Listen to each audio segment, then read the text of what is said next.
আজ থেকে শুরু হলো চলতি বছরের উচ্চ মাধ্যমিক পরীক্ষা। তবে এবারের পরীক্ষা অন্যান্য বছরের তুলনায় কিছুটা ভিন্ন, কারণ প্রথমবারের মতো সেমিস্টার পদ্ধতিতে এই পরীক্ষা অনুষ্ঠিত হচ্ছে।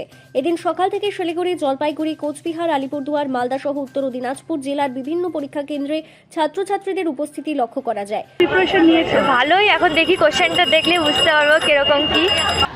চিন্তা তো একটু হচ্ছে, যেহেতু সিলেবাসটা এখনো ঠিকঠাক বুঝে উঠতে পারলো না, তার আগেই পরীক্ষা। এখন দেখা যাক, প্রিপারেশন তো ঠিকঠাক আছে, এখন দেখা যাক কি কতটুকু কী হয়। নির্ধারিত সময়ের আগেই অনেক পরীক্ষার্থী কেন্দ্রে পৌঁছে যায়। পরীক্ষার্থীদের স্বাচ্ছন্দ্য ও নিরাপত্তা নিশ্চিত করতে প্রতিটি কেন্দ্রে ছিল কড়া পুলিশি নিরাপত্তা ও নজরদারি।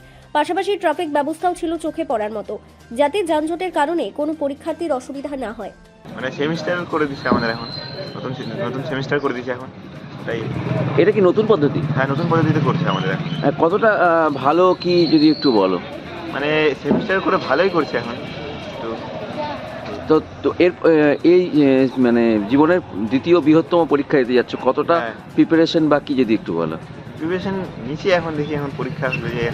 পরীক্ষার্থীদের সঙ্গে অভিভাবকরাও কেন্দ্রে উপস্থিত ছিলেন। অনেক অভিভাবকই জানান, সেমিস্টার পদ্ধতি নতুন হলেও এতে ছাত্রছাত্রীদের উপর চাপ কিছুটা কমবে বলে তাদের আশা। চেঞ্জ তো হয়েছে, এখন সেইভাবে আর কি ছেলে প্রিপারেশন নিয়েছে। এখন দেখি ঈশ্বরের প্রতি ভরসা আসলে কী হয়। এখন তো ছেলের তো থার্ড সেমিস্টারে ঠিকঠাকই ছিল, মানে ভালোই করছে রেজাল্ট। এবার হচ্ছে অন্যান্য স্টুডেন্টদের যে কি সমস্যা ওটা তো বলতে পারছি না। আমার মনে হয় কিছু খারাপ হচ্ছে না, ভালোই হচ্ছে। তাদের মতে নতুন এই পদ্ধতি ভবিষ্যতে পরীক্ষার মান উন্নয়নে সহায়ক হতে পারে।